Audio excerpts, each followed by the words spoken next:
Yo guys, welcome to another Danmachi Memoria Freese video. Okay, so in today's video, I'm going to be going over the new banners and the new units. We're going to be going over all of them because I'm aware that I made or at least committed a communication error in my news video, and that would be that I thought that these Orario Academy units had dropped on the US server, or the global server, if you will, prior to that. Apparently that wasn't the case. They've never been on the US server or the global server. They've only ever been released on the JP server, and so while these are reruns, they are entirely new units to everyone else. So what I'm gonna do is that I'm gonna go over all of the units, all of the banners, and I'm gonna give you my thoughts on whether I think or why they may or may not be worth summoning, and what I'm going to be doing. If you take some advice from that, hopefully it helps you. Obviously this is geared towards newer players, although if you are not a newer player, you may want to stick around. Maybe my perspective can help you if you're stuck as to whether you should or shouldn't summon. Right, so first things first, note that these are rerun banners, and what that means is to complete a full 10-step summon on these banners, it costs 3,000 iris, because every odd step, or it is every odd, yes, every odd step costs 200 iris instead of the 400. The sacrifice is the guaranteed 4-star steps change, which means to get a guaranteed single 4-star guaranteed, you need to spend 600 iris instead of 400. Why is that important? Because it plays a huge part in summoning for new units for CP value. Why am I saying that? Because each of these units, basically like the Hestia and the Bell child units that came before them, have their own CP reward list. So each one of these units will reward you iris back, a nice amount of iris back. The fact that it costs 200 iris more for that first guaranteed step sort of delays the onset profit of iris that would be returned to you gradually when you level up their CP. That's just something to consider, because usually it wouldn't be that big of a deal if this was just a regular banner at any other given time during the year. However, we are very close to anniversary, so looking to summon for CP, strictly speaking, you're asking for a long-term reward so close to a yearly special event. It may be risky, because you're essentially only going to receive the reward if you already have a buttload of CP items right now for these characters, or you're looking to get rewards from them for other events. And to be fair, there really isn't a bigger event in the year than anniversary. You got the big three, so to speak. You have the collaboration special, which I know this year most people were disappointed with. You have the anniversary, and then you have Christmas or / New Year's. This doesn't include whenever they release, anime specials and things like that. So being so close to what I would consider the biggest special event of the year for the game, you need to take into consideration how much iris and you're going to get in return for these CP rewards, and when you're going to get them. Overall, so, and it's the same for the second banner. Again, it's 200 iris every odd step, 400 every even, 3,000 for the complete banner.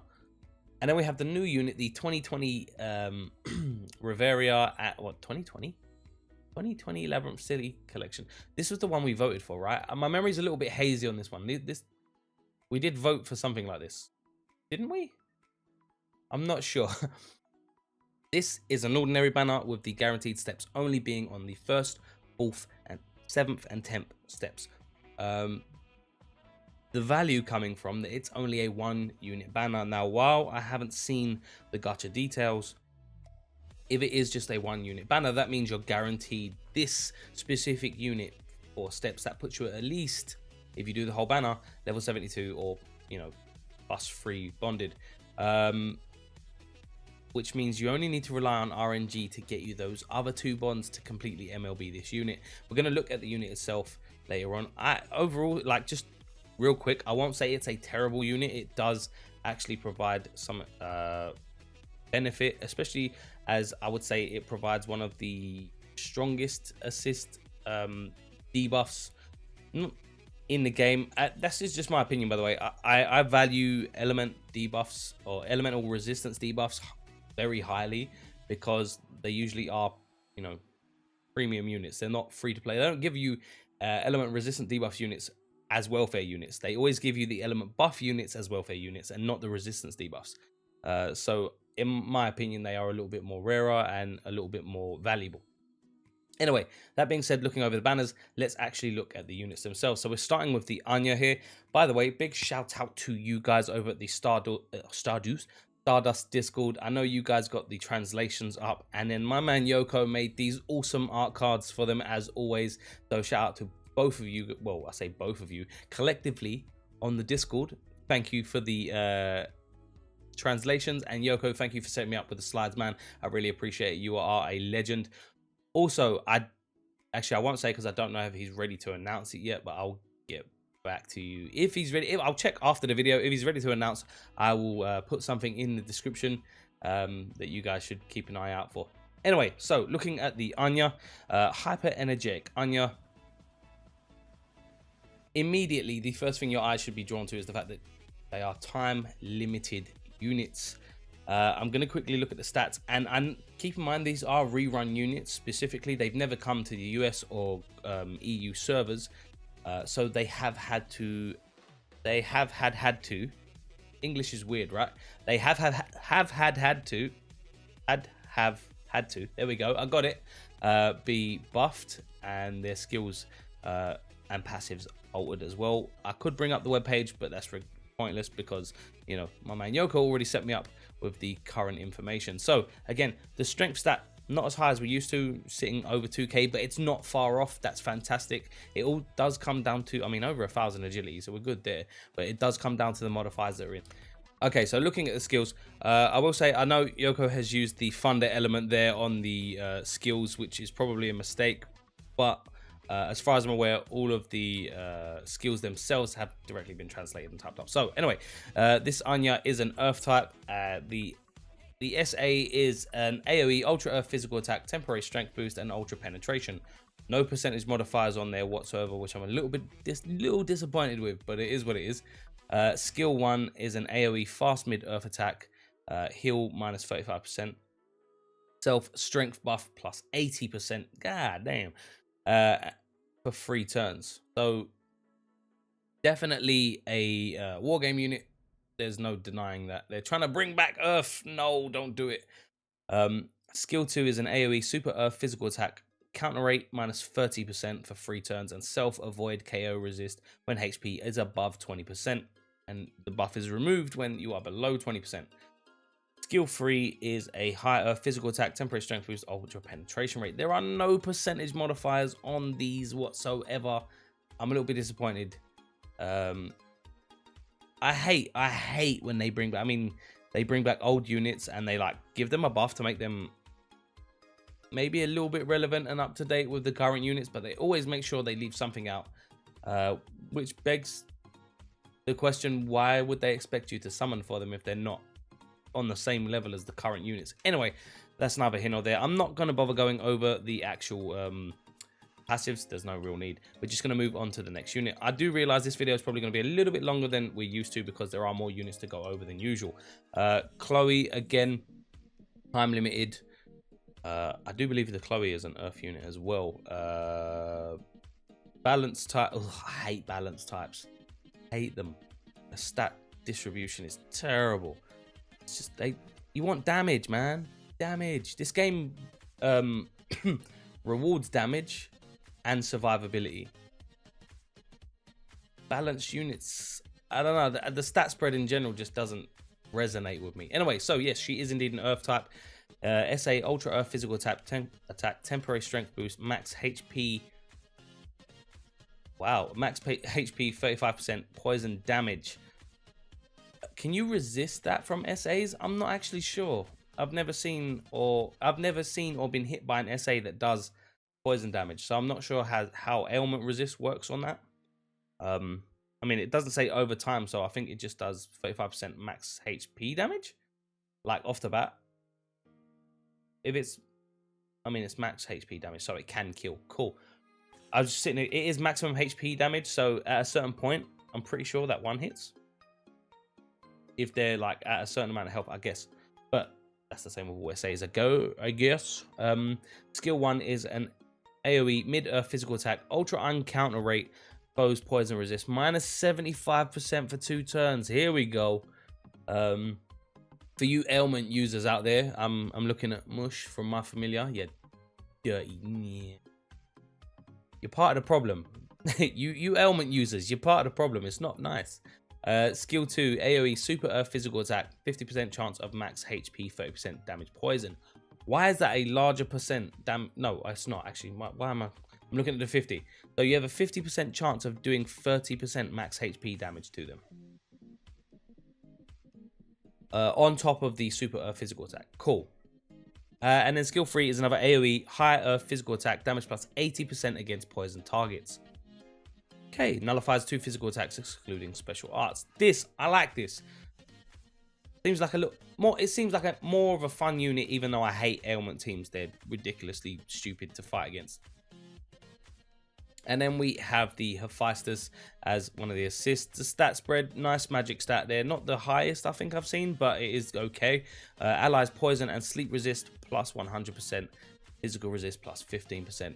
Of course, they're going to give you the counter to the poison unit as it comes out. It's just WFS all over. Moving on to the next unit we have here. Oh no, that's my phone buzzing off for no reason. I'm sorry about that. We have the Dark Magic Attack Lily. The stat there, 1828. Again, not far from what we're used to, but still sitting just below what we do currently have. And that's how they always run it when they have to buff older units to try and make them more relevant. But let's look at these skills. By the way, I do need to say all of these units look incredibly adorable. Like cheek squishing adorable. Anyway, right, so the SA is an ultra dark magic attack, temporary magic boost, allies magic plus 50% for 1 turn. I know magic needs a little bit of love, but I think that a 50% buff on an SA to magic seems... Sorry, I know dark so dark needs a little bit of a buff. That would have been better if she buffed dark units, like the dark element, by like say 70 or 80% for allies for 1 turn. That probably would have been more impressive, but as it stands, that I'm not really... Skill 1. AoE fast mid dark magic attack, ultra unguard rate and dark resist minus 30% for 3 turns. Self dark attack damage plus 80%. I like that. You know, it's the 80% self buff. Cool. I like it. Technically, she does buff her own magic now as well, but it's a very small... I mean, 50% is not really what we're used to in these other units at the moment. Skill 2 is an AoE high dark magic attack. Magic attack damage plus 50% against sealed targets and a 50% chance to sleep. The ailment is ridiculous. Super dark magic attack on skill 3 with ultra crit rate and 15% chance to seal. So she got like a low chance to sleep or seal here on 2 of her skills.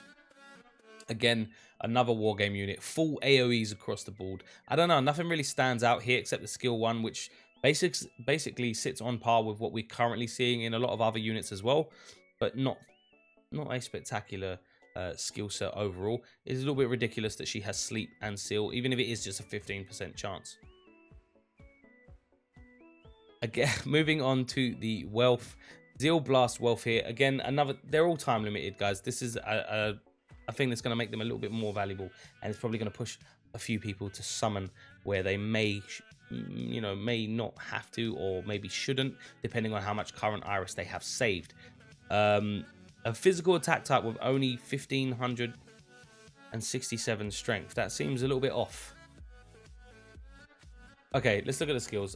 Ultra water physical attack. Here's a water type. I know some of these cards are missing some of the elements on the front of the card, and obviously, like I said before, they've used the thunder element skill to represent all of the skills, but it is what it is. I'm reading them out, so you shouldn't be confused. His SA is an ultra water physical attack, 30% chance to stun, and water resist minus 40% for 1 turn.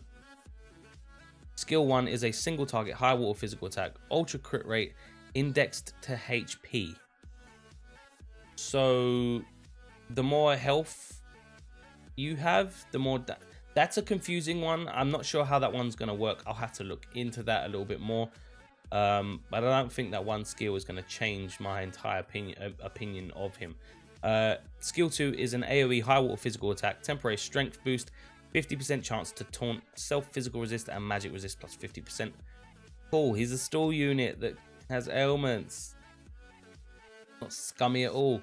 And then skill 3 is a single target, high water physical attack, HP heal 20%, self reflects a magic attack ×1, excluding it reflects magic attacks, as in you hit him and it bounces back, like Boing Whip.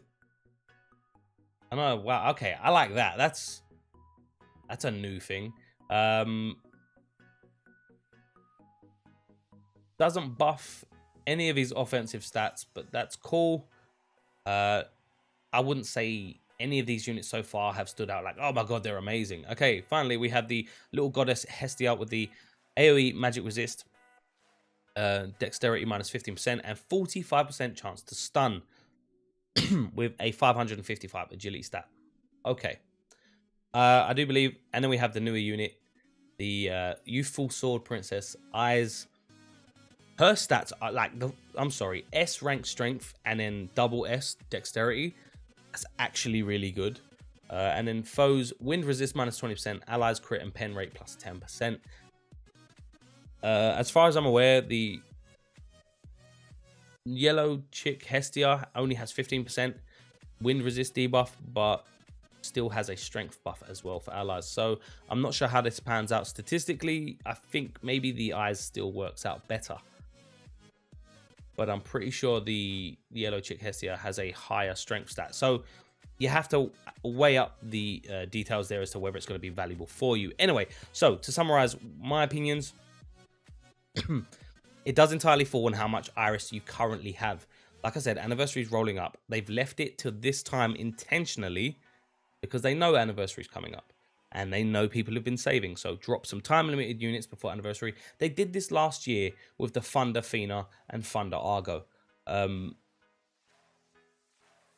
I would say that none of these are really out there, you know, out of the ballpark game changing. If you have enough Iris saved up, I would say, you know, maybe between 8 and 12k. Maybe you could get away with doing the 600 on both rerun banners and then going for the Eyes. But that is a huge stretch. You need to understand that is a hefty investment when Anniversary is just around the corner. So it all does come down to how much Iris you have currently and how much you're willing to invest for the future when the biggest event of the year is coming around. What I'm going to be doing is I'm going to try and get the I'm going to get the new unit, at least one, and then I'm just going to skip the rerun banners because although they have their own individual CPs, I don't have enough Iris currently to invest in them and then get away scot-free for Anniversary, because I've been free to play for a long time now. I don't even buy the lunchbox. So for me, the smartest move to do here is try to get just get 400 for the one copy of the Eyes Reveria for CP, and then keep saving for Anniversary.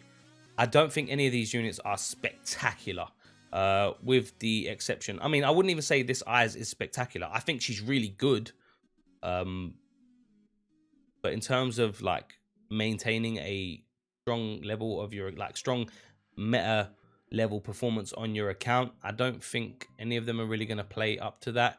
If you are running ailment teams, maybe, but then the percentages of ailments from these other units are considerably lower than others. 15%, not really that huge. I don't really think it's worth it. But like I said, this is just advice. It is entirely up to you. If you do summon, good luck. I wish you all the best. RNG. Have mine. I'm not going to be using it because I'm not summoning. But that is going to be everything. I hope this helps you sort of decide what you're going to be using or doing. I'm not telling you what to do. I'm merely giving advice. The Iris is yours. The account's yours. If you're just collecting, go for it. Hopefully this does help, like I said. Anyway, guys, that is going to be everything. All of the necessary links are going to be in the description. I love you guys, and I'll catch you later.